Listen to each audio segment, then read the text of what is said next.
તમે શાયદ આ પ્રશ્ન તમારી જાતને લાખો વાર પૂછ્યો હશે, હું જ કેમ, મારી સાથે જ કેમ ખરાબ થાય છે? તો એમાં સ્ટોઇક કંઈક અલગ જ જવાબ આપે છે. તે ઉદાહરણ આપે છે કે વરસાદમાં પાણી પડવું સ્વાભાવિક છે, પણ જો તમે તેને ખરાબ તરીકે ચુકાદો આપો છો કારણ કે તમારી યોજનાઓ બગડી ગઈ, તો અહીંયા વરસાદ તમારા માટે બેડ લક નથી, પણ તમારું તેના વિશેનું જજમેન્ટ.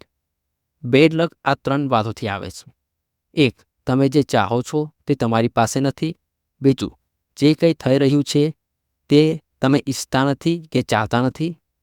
3, જે કંઈ પણ થાય છે તેને સારું કે ખરાબ લેબલ લગાવો છો, પણ એક્સેપ્ટ નથી કરતા જે છે તે.